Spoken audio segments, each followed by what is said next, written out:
वचन, प्यारा वचन, ईशो मसीह का प्यारा वचन, पाव को दीप को राह को रोशन, ये है मसीह का प्यारा वचन, ये है वचन प्यारा। परमेश्वर के धन्य नाम की महिमा हो। प्रभात मनन के सत्र 1965 में आप सभी का बहुत ही विनम्रता के साथ स्वागत करता हूँ। आइए आज के मनन के लिए हम पढ़ते हैं इब्रानी अध्याय 9:4। उसमें सोने की धूपदानी और चारों ओर सोने से मढ़ा हुआ वाचा का संदूक और इसमें मन्ना से भरा हुआ सोने का मर्तबान और हारून की छड़ी जिसमें फूल फल आ गए थे और वाचा की पट्टियां थी। यहाँ बताई गई वाचा की पट्टियां उन पत्थर की पट्टियां है जिस पर परम पवित्र परमेश्वर स्वयं 10 आज्ञाओं का आलेख करके मूसा को सौंपा था।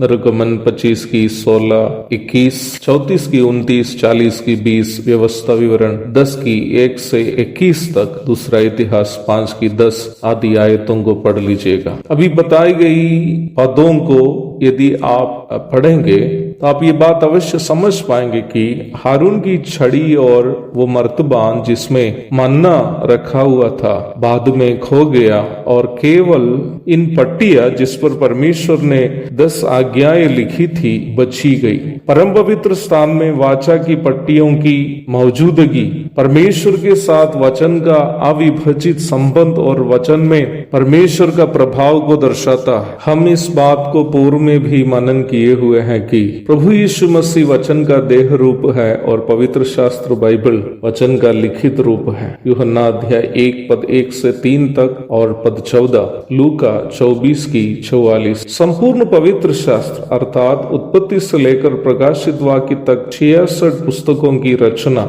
लगभग 40 भक्तजन परमेश्वर के आत्मा की प्रेरणा से प्रभावित होकर या परमेश्वर के आत्मा से उभारे जाकर लगभग 1500 वर्षों के अंतराल में की। दूसरा पत्रस 1:21। परमेश्वर का पवित्र शास्त्र स्पष्ट रूप में कहता है कि आकाश और धरती भले टल जाए परंतु इस पवित्र शास्त्र के वचनों से एक मात्रा या एक बिंदु बिना पूरा हुए नहीं टलेगा। मत्ती 5:18। पवित्र शास्त्र के वचनों का महत्व और उन वचनों का पूर्तिकरण की निश्चितता को ये आयत हमें याद दिलाती है। वचन चिरस्थायी है। इसका ये अर्थ नहीं है कि बाइबल छापने के लिए इस्तेमाल किए गए सभी कागज नाश नहीं होगा। बहुत सारे लोग ऐसे सोचते भी हैं। जब मकानों में आग लग जाती है, अगर कोई एक बाइबल उस आग से बच गई हो, उस आग नहीं लगी हुई बाइबल का फोटो खींच करके बहुत सारे लोग दिखाते हैं, देखो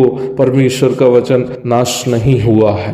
परंतु आपको इस प्रकार के भावुक बातों में आना नहीं चाहिए। परमेश्वर के वचन चिरस्थायी है।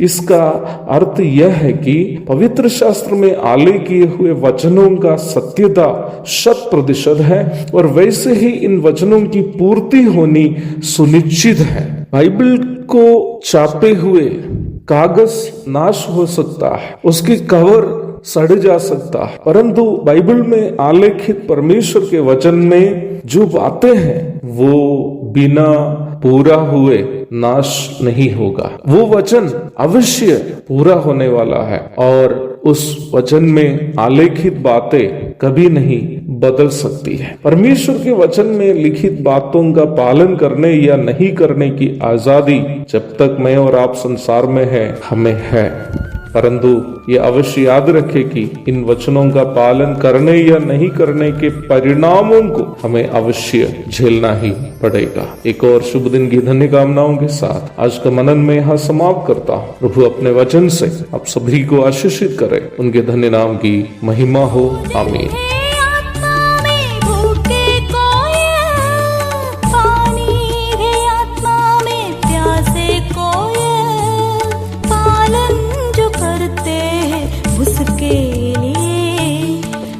आशीष पाने का साधन है।